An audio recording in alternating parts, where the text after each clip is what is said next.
Graça e paz, abençoados! Voltando aqui com o nosso tema, a devolução do reino, parte 4. Nós estamos aqui falando sobre a devolução do reino. Então, abençoados, nós estávamos falando justamente acerca de onde Jesus, ele é anunciado que Jesus, o menino, iria nascer. Ele iria reger toda a nação. Iria nascer aonde o profeta Isaías, o profeta Zacarias, os profetas antigos profetizaram acerca do reino do Messias. Então, Herodes, como o irmão Paulo parou no vídeo 3, Herodes, o rei Herodes, ele já tinha essa informação pelos seus sábios, pelos seus magos, inquirindo saber. Ele já tinha essa informação de que um menino ia nascer e um homem ia governar, ia tomar o reino. No entendimento dele, esse homem iria tomar o reino dele. Aliás, falando nisso, se nós formos buscar na história, tanto brasileira, tanto africana, de todas as nações, no período antigo, todos eles trazem uma cópia de um Messias diferente, tudo tipificado na figura de Cristo. Na Índia, eles dizem que o Deus lá, tanto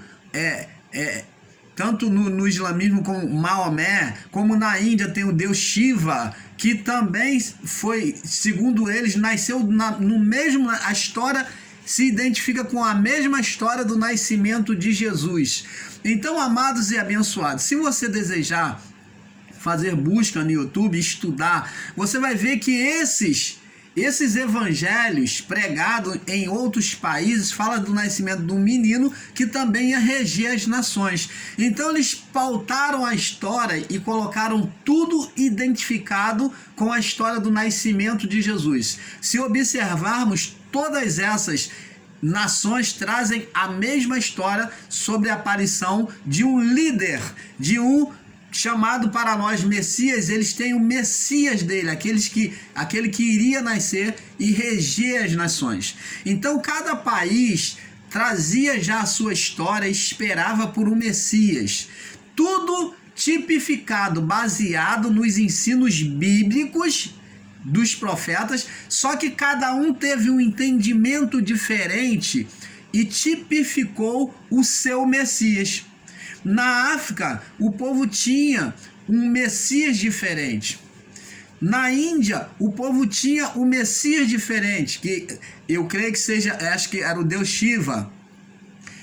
No islamismo tinha Maomé, que era a representação do próprio Jesus, que traz a mesma história, bem parecida. Se você analisar, você vai ver que a história é bem parecida. Então, todos eles trazem um reino, colocaram no lugar do Messias verdadeiro, colocaram um Messias falso, criando um reino humano diferente, para poder enganar as pessoas. Quem criou isso? No Império das Trevas, quem criou isso foi o próprio Satanás. Foi ele quem criou esse entendimento pervertido no entendimento das pessoas para poder entender errado. Como Herodes entendeu errado e por causa disso buscava matar Jesus, porque ele julgava no seu coração que o menino iria tomar o seu reino. Mas o reino que Jesus ia tomar, ele veio tomar, era o reino espiritual. Por isso que os reinos do passado, na época do período antigo, desde a criação até o juízo, perseguiu o povo de Israel, depois perseguiu os homens de Deus, os profetas, os juízes, perseguiu a Cristo, tentando impedir o propósito de Deus, porque dentro desses reinos estava assentado o império espiritual de Satanás, sobre o reino humanos, sobre os reinos humanos dos homens maus. Satanás, ele se assentava como Deus, reinando sobre a criação humana, sobre a vida da carne. Você está entendendo, amado? Por isso que lá em Mateus, ele vem querer buscar matar Jesus, né? Então,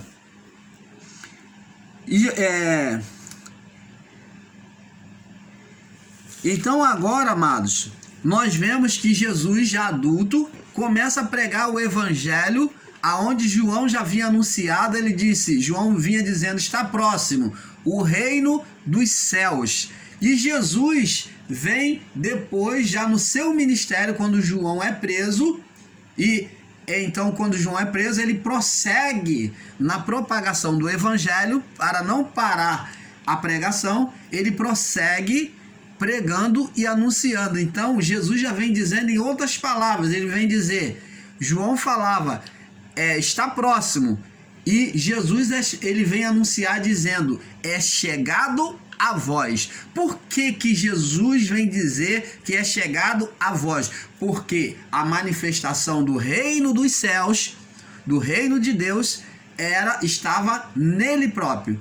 Então, por isso que ele falou, a chegada a vós. Quem que estava chegando a vós? A presença dele mesmo, que manifestaria, que traria a manifestação do reino dos céus. Você está entendendo, amados?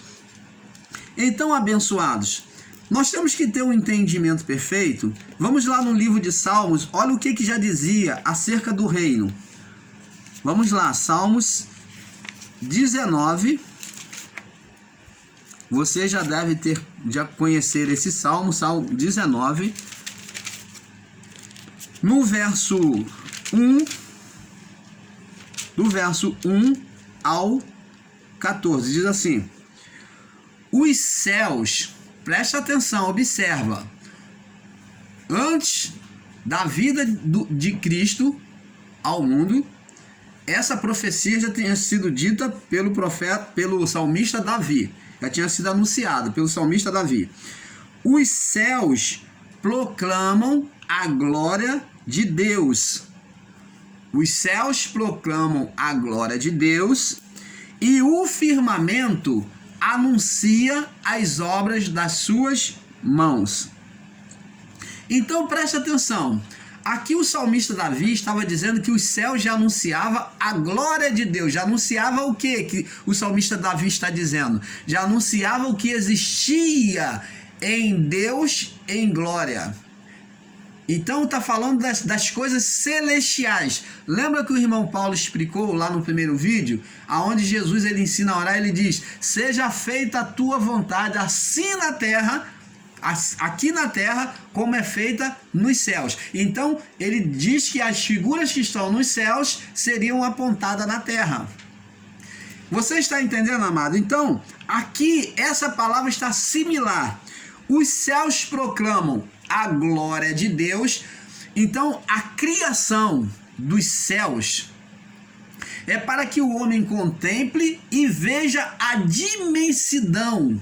O homem possa tentar não compreender, porque não seríamos capazes de compreender a grandeza desse Deus, o poderio, a glória desse Deus. Então os céus, a criação dos céus, aqui está falando do espaço da órbita, o espaço sideral. Então, os céus proclamam a glória de Deus, ao que existe acima de nós, está proclamando, anunciando a glória de Deus, para que nós tenhamos a ideia, um pouco, né, da imensidão do poder, da glória de Deus.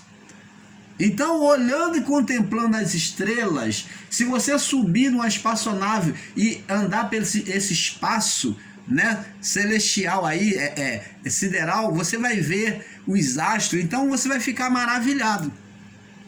E isto daí nos dá a ideia da grandeza do Deus que criou tudo isso. Os céus proclamam a glória de Deus, e o que o salmista diz? E o firmamento, as coisas firmes da terra, os firmamentos que existe, o que? Das águas, né? Das águas dos céus, para baixo, que é o firmamento, as nuvens para baixo, o firmamento, as nuvens, né? As nuvens anuncia as obras das suas mãos. Então esse firmamento aqui está ligado não só à criação das nuvens estabelecida sobre a nossa cabeça, né? Mas como também a criação física, sólida. Então, o firmamento, ele anuncia as obras das mãos de Deus. Você já parou para imaginar, para refletir o quão pesado, quanto peso d'água existe sobre a nossa cabeça todos os dias? E essas águas não desabam tudo de uma vez, mas existe um poder que sustém toda essa criação, que sustém todas as órbitas celestiais, os asteroides, né, os planetas, as estrelas, tudo isso é sustentado pela autoridade da ordenação inicial de Deus. Existem ensinamentos no sistema religioso que diz que os céus vão se acabar. Mas a palavra de Deus diz que a terra existirá para sempre. A criação existirá para sempre. Assim como o homem. O irmão Paulo, não vai viver para sempre o físico, mas o espiritual sim. Mas a vida do corpo vai existir para sempre. Porque a palavra de Deus diz que uma geração vai e outra geração vem, mas a terra existirá para sempre. Não foi o que o salmista,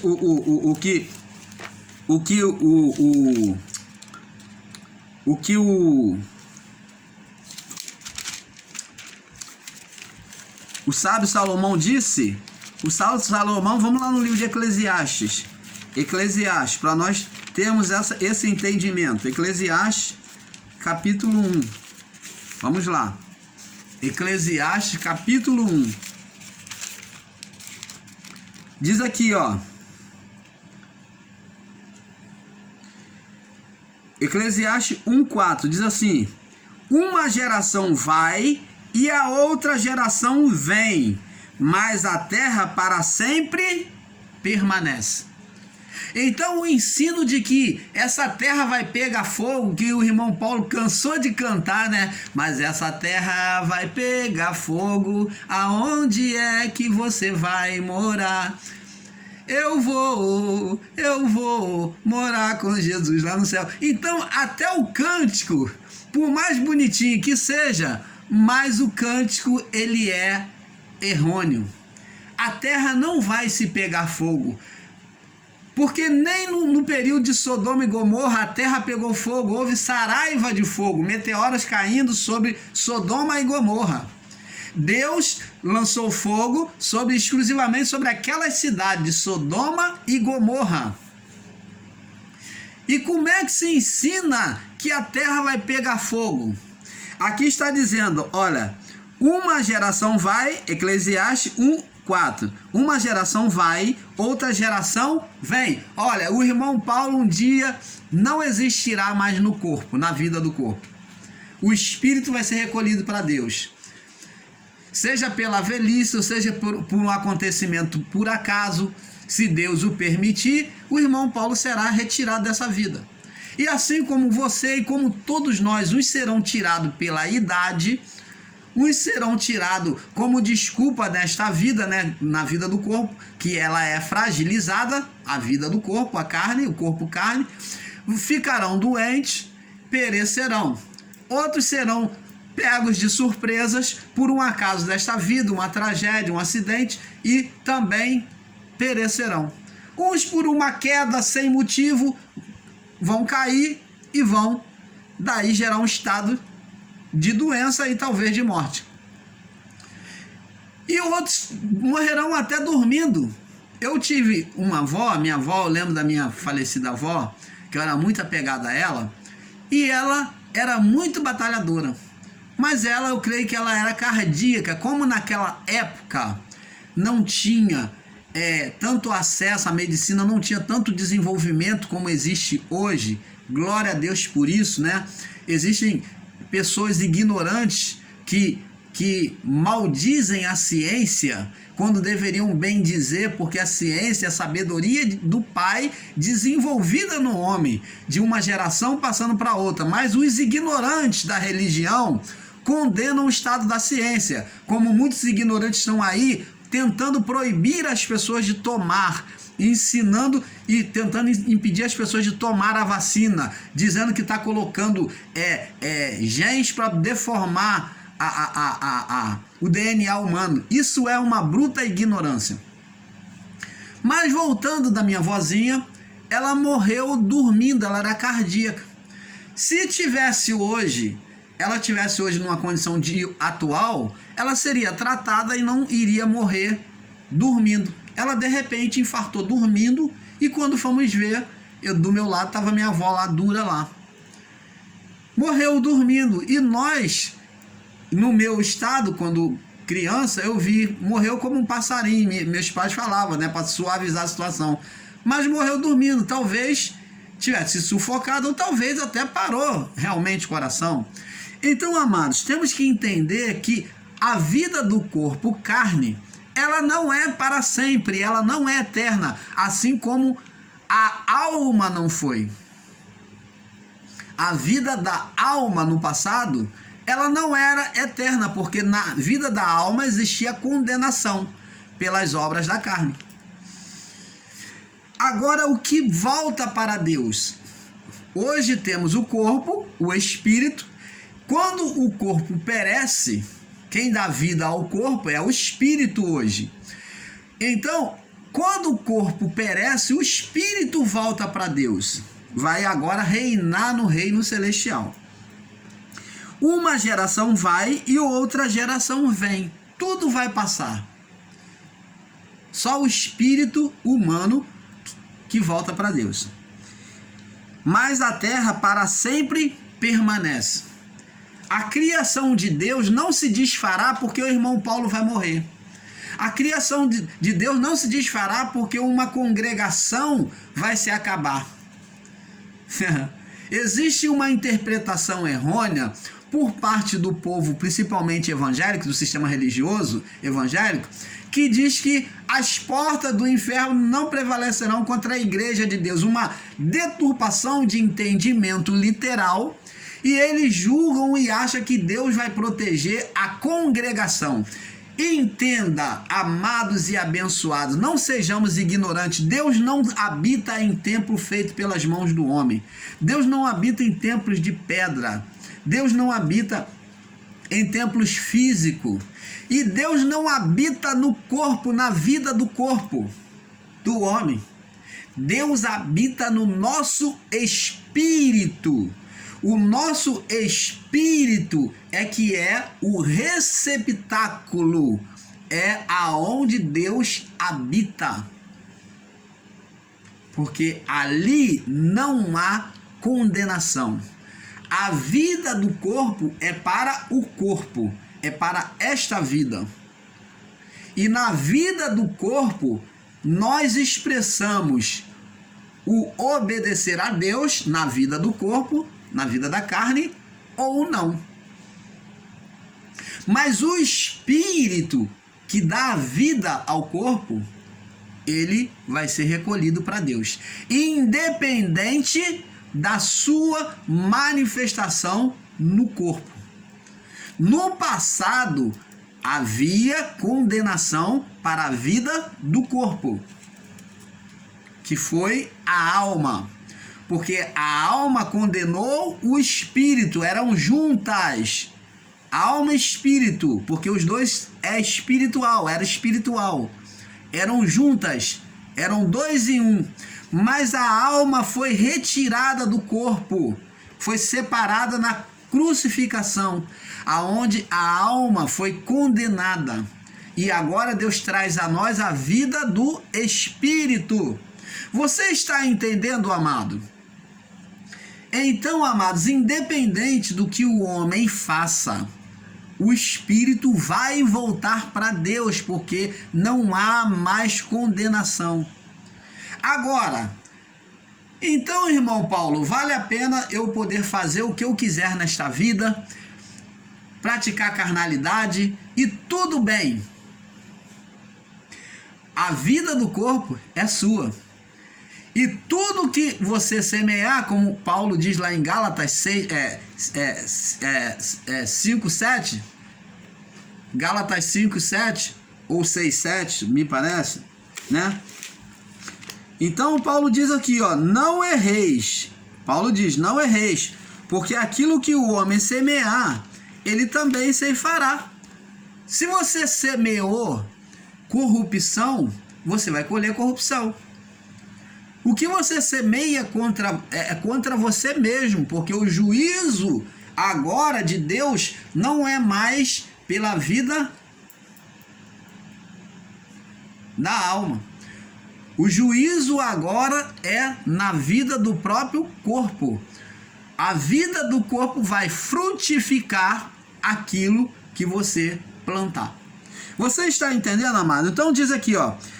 Uma geração vai, outra geração vem, mas a terra permanece para sempre. Nasce o sol e o sol se põe, e a pressa se volta ao seu lugar, onde nasceu. O vento vai para o sul e faz o seu giro para o norte, e continuamente vai girando o vento e volta fazendo o seu circuito. E todos os rios vão para o mar, e contudo o mar não se enche, e ao lugar de onde os rios vão, para ali tornam eles a correr. Todas as coisas são trabalhosas ao homem, e nada pode exprimir. Os olhos não se fartam de ver, e nem os ouvidos se enchem de ouvir. O que foi é o que há de ser. Recebe esse mistério. O que foi é o que há de ser. Repetição da vida do corpo. Repetição na vida da terra, dos acontecimentos. O que foi é o que há de ser. Então entenda isso. Tudo será sempre repetição. Ah, porque o anticristo vai vir, o anticristo sempre existiu. O primeiro anticristo foi Nimrod. Na verdade, anticristo é contra Cristo, mas ele já era antideus, Nimrod, que buscou ser adorado. E se olharmos bem, já existiu outros anticristos. Então, anticristo é contra Cristo, é ser vacinado contra Cristo. Vacinado aonde? No entendimento de governo. Aonde aquele que é anticristo, ele cria um império, ele faz as pessoas ser subjugadas a ele, né, no reino dele, e ele se volta contra o evangelho. Contra o evangelho de Cristo. Então, na verdade, o anticristo que nós vemos nas escrituras sagradas começa a partir de Herodes. Herodes foi o primeiro anticristo aqui mencionado nas escrituras, porque foi ele que buscava destruir o reino de Cristo. Ele era contra. A partir de Herodes, surgiu outros Herodes, porque temos que entender que quando se falamos de Herodes foram vários Herodes, e cada um deles tinha um nome, existiram vários tipos de Herodes. É como o faraó. Herodes era um título. Como existiram vários faraó, que faraó de José, quando morreu, entrou outro faraó que veio expoliar o povo de Israel, aonde Moisés pegou ele, que é esse que Moisés conviveu debaixo do seu governo. Herodes também foi um título, era como um título de presidente. Presidente todos são, mas cada um tem o seu nome. Então existiam vários tipos de Herodes. Existiu Herodes Agripas, Herodes Arquelau. Então vários Herodes. Era um título governamental de império. Então, quando Herodes morreu, o que foi o anticristo perseguindo o menino Jesus, querendo matar, entrou outro Herodes, agora um Herodes chamado de Arquelau. Agora, em Herodes Arquelau, o anjo mandou ele voltar para a terra deles, porque o Herodes, o outro, havia morrido. Você está entendendo, amados? Canal Luzes da Graça, buscando trazer o entendimento perfeito ao seu entendimento. Então, amados, temos que saber que tudo é repetição. Verso 9, Eclesiastes 1:9. O que foi é o que há de ser. A vida do homem é repetição. Não existe anticristo que vai vir. Anticristo já se manifestou desde Herodes e vai até o juízo. E hoje, irmão Paulo, prossegue, porque o anticristo é a manifestação do diabo, que é a natureza da carne em oposição a Deus. Diabo é a natureza da carne em oposição a Deus. O diabo que tentou Jesus era a carne que gritava quando Jesus teve fome. Ela buscou uma forma de vencer o espírito que estava sobre Cristo. Então ela gritou e buscou fazer ele desobedecer à lei de Deus. Então ali a carne estava pedindo, a carne estava gritando, e quem é que incitava a carne? Lá no final da tentação, nós vamos ver que aparece o nome Satanás, quando Jesus disse: arreda-te, Satanás, porque somente ao Senhor teu Deus adorarás e só a Ele servirás. Então quem estava incitando? Quem estava despertando aqueles sentimentos de império, de dominar o império, de os reinos do mundo? Quem é que estava incitando sobre o desejo de transformar pedras em pães? Quem é que estava criando esse desejo, falando para ele transformar pedras em pães? Quem estava incitando a carne dele? O Satanás, o ser invisível que se manifestava sobre a carne. Irmão Paulo, então e o Satanás? Ele existe hoje? Não. Satanás foi aprisionado e lançado no fogo eterno. Por que eterno? Porque o espírito não morre. Espírito não morre, porque procede do Pai, assim como Deus é eterno. Então ele fica aprisionado, sendo ali queimado, sofrendo eternamente. Você está entendendo, amados? Assim como foi as almas, os espíritos que não aceitaram o quê? As obras de Cristo, se render ao Evangelho de Cristo. Esses foram sentenciados ao fogo eterno, preparado para o diabo, a natureza em oposição a Deus e os seus anjos. Então Satanás foi lançado ali, junto com todos aqueles que, apesar de Jesus na sua morte ainda trazer um momento de arrependimento, aqueles que não receberam, não o aceitaram como Messias, como Filho de Deus, esses daí, infelizmente, estão no fogo eterno, que nunca se apaga. Essa chama de fogo eterno, ela existe. Ela é a sentença foi a sentença para o espírito, ela foi a sentença para o espírito de Satanás, os anjos opositores, que foram os anjos que deixaram a sua habitação, e as pessoas rebeldes que, mesmo diante da cruz de Cristo, não se submeteram ao Evangelho. Você está entendendo, amado? Mas esse anticristo agora prossegue na natureza da carne, porque nela prossegue o diabo. Quando deixamos de obedecer a Deus, manifestamos oposição, desejo da nossa carne, que foi chamado de diabo. Você está entendendo, amados? Então está aqui, ó. O que se foi é o que há de ser. Ó, o que já passou vai se repetir. É isso que está dizendo. Entenda. Mente iluminada. E o que se fez, as obras que se fez, isso se fará de novo. De modo que não há nada que há debaixo do sol. De modo que não há nada de novo debaixo do sol. Então nada que se faça é novo. Nós apenas evoluímos no entendimento, mas a raiz já vem de lá de trás. Quem dera, coitado de nós, ou melhor, coitado de nós, se não fossem os nossos pais, os ensinos dos nossos pais. O que nós somos hoje, o entendimento que nós temos hoje, mesmo evoluído, somos gratos, somos devedores aos antigos, aos nossos pais antigos.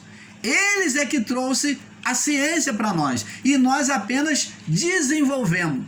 Mas a natureza da carne, os acontecimentos da vida, o circuito do sol, do vento, de tudo, da lua, do sol, das estrelas, vai ser sempre o mesmo, porque a terra existirá para sempre. A terra permanece para sempre. Então esse ensino de que a terra vai pegar fogo, de que vai ser tudo destruído, isso é um ensino totalmente errôneo e equivocado. Então nada novo. E diz aqui no verso 10: há alguma coisa que se possa dizer, ver isto é novo? Ver isso é novo? O que nos séculos passados foram, já se foi nos séculos passados que foram antes de nós. Olha que palavra de sabedoria. Tudo é repetição. Como nós já explicamos nos vídeos anteriores, você pode ver mais abaixo, você pode puxar aí no canal, clica no canal aí, e bota aí em ver canal e você vai ver os vídeos aí, aperta em vídeos, você vai ver que o irmão Paulo fala sobre a mera repetição. Então, amados e abençoados, temos que entender o reino de Deus, o reino da criação, para entendermos o propósito do Pai. Então, sobre este entendimento, sabendo que os céus foram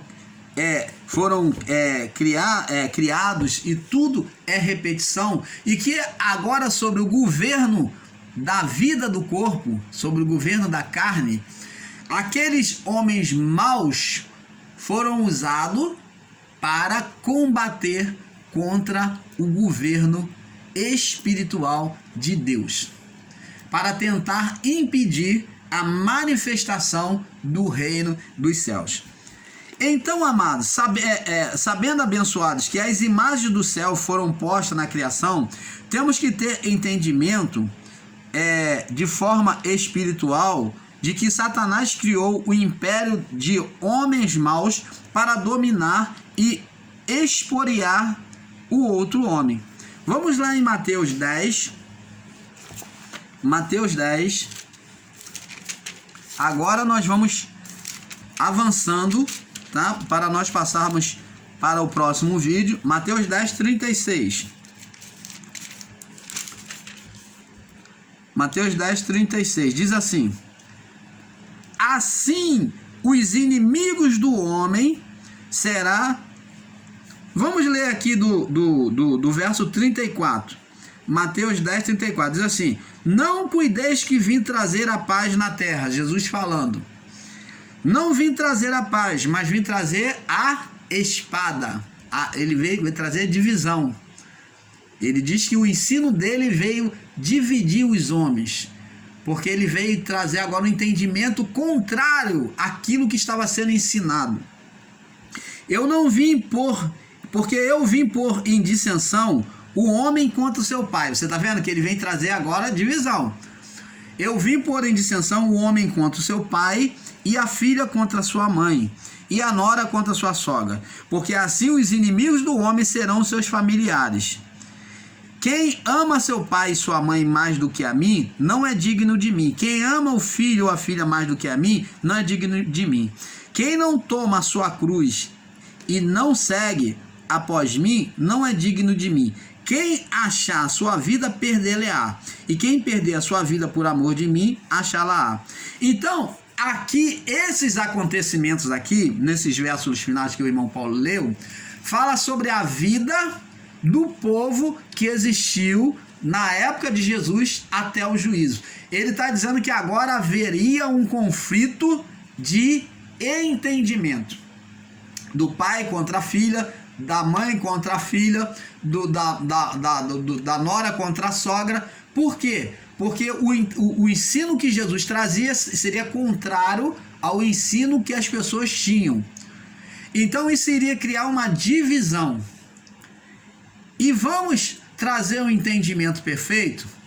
Preste atenção. Nós, o canal Luz da Graça, quando falamos aqui de conversão, preste atenção sobre esta palavra, eu quero trazer um entendimento perfeito a você.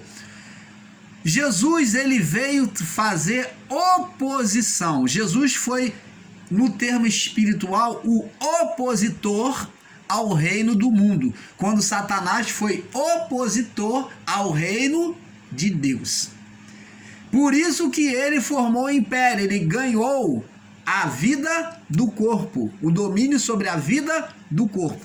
Então, na vida do corpo, quem dominava demasiadamente era Satanás, apesar de Deus ser soberano sobre tudo. Mas Deus, como anda nos seus próprios caminhos, ele anda nas suas próprias leis.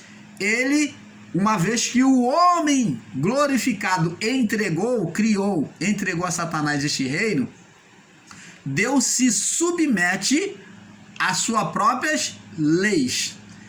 Então ele já tem um plano futuro para exterminar toda esta obra de Satanás. Tanto que ele, ao homem pecar, ele na sua onisciência e presciência, ele já tinha um remédio, uma sentença para acabar com isso. Ele diz, porque a semente da mulher te ferirá a cabeça, quer dizer, destruirá o seu reino. Você está entendendo? Então preste atenção, olha que Deus onisciente, ele já tinha uma provisão. Agora, preste atenção, as pessoas não entendem o que o canal Luz da Graça tem a dizer aqui, é que Jesus veio se tornar um opositor a todo ensino que estava sendo ensinado, aonde o homem, os governantes, os religiosos deturparam a lei de Deus, que foi a lei mosaica. Por isso que ela foi chamada por Paulo como evangelho da maldição. Paulo diz que os que estavam sobre a maldição da lei, mas a lei não era maldita, ela se tornou maldito por causa do homem que pervertia a lei, usava a lei como argumento para escravizar o povo, para requerer os bens do povo, para dominar, saquear e expoliar o povo. Então a lei estava em condição de maldição. Você está entendendo, amado? Mas a lei do Senhor é perfeita e restaura a alma. Os mandamentos do Senhor são retos e dá sabedoria aos simples. São mais desejáveis do que o ouro depurado. São mais doces do que o mel e o destilado dos favos. Então, como se pode ensinar de maneira radical dizer que a lei é maldita? Quando Paulo disse maldito que permanecer debaixo da lei, ele não estava numa forma radical dizendo, porque Paulo não poderia condenar a lei, porque a lei de Deus permanece até hoje. O que era maldito era os rudimentos criados pelos homens que se apoiavam na lei, nos sacrifícios cerimoniais, e eles esporeavam. Tanto que Jesus, quando está no templo e ele vê aquele comércio da fé, Jesus toma a mão no chicote e derruba as bancas dos saqueadores. Então preste atenção. Por isso que Jesus ensinou: e conhecereis a verdade, e a verdade vos libertará. Na Bíblia americana, na escritura americana está: conhece a verdade e ficarás livre. Livre de quê? Conhecereis a verdade vos libertará de quê? Que é a nossa tradução. De quê? Justamente dos ensinos errados da lei. Lembra que Jesus disse: ó, não sejais como eles, porque eles ensinam, mas eles não praticam, lá no início de Mateus. Então, Jesus falou: olha, recebe aquilo que eles ensinam a vocês, mas não pratica aquilo que eles praticam. Por quê? Porque eles jogavam jugo sobre o povo, mas eles mesmos não eram capazes de carregar o jugo. Então Jesus agora vem querer tirar o povo de dentro da idolatria, de dentro dos ensinos religiosos da lei, de uma lei deturpada sendo ensinada, uma lei de maldição, porque se tornou maldição por causa do homem maldito. Então o homem deformando as leis de Deus, mostrando uma coisa que não era, tomando procedimento e testemunhos contrário à lei. Então eles apresentavam um Deus deformado. É aí que a lei se torna maldita. Por isso que Jesus toma a mão do chicote, saqueia tudo, derruba as bancas todas, pega no chicote e ele fala: vocês estão fazendo da casa de meu pai, porque naquele período o templo de Jerusalém era o referencial como a morada de Deus. Naquele templo era o lugar de encontro. Ali, realmente, naquele período, eles estavam tornando o templo condenável. Eles passaram a imagem condenada. Então, o que Jesus diz? Conhecereis a verdade e a verdade vos libertará. Então ele está falando que as verdades que ele veio trazer, que se tornaria o inimigo do outro, né? O inimigo do homem será o próprio, os seus familiares. Então, ele vem o quê? Tirar o povo dessa condição de dentro do templo, de se reverenciar ao templo de Jerusalém, aos ensinos judaicos daquele povo, dos principais da sinagoga, dos fariseus, dos saduceus. Então ele vem tirar para fora. Então, se converter, que o sistema religioso evangélico em cima, significa tirar para fora. Então, preste atenção, amados. Cristo vem tirar para fora dos ensinos religiosos, ele vem tirar de dentro do templo para fora, para estar fora, para sair fora disso. Para sair fora dessa adoração no templo, de se reverenciar a homens, de se submeter a homens maus. Ele vem libertar disso, desses ensinos equivocados, esses ensinos que aprisionam, que cativam as mentes das pessoas. Então, amados, tenha esse entendimento perfeito. Cristo se tornou opositor ao reino do mundo. Ele vem tirar para fora. Todos os que se convertiam estavam sendo tirados para fora. Os convertidos, o termo é tirados para fora do engano religioso, da condenação da lei. Você está entendendo, amados? Cristo, o governo de Cristo faz oposição ao governo do mundo da sua época. Então, agora, nós vamos ver aqui Mateus, capítulo 34. Vamos lá, Mateus 34, para nós passarmos para o próximo vídeo, que já estamos mais do que avançados. Mateus 34. Eu não sei nem se vai dar tempo, né? Mateus 34. Mateus 34 não, é Mateus...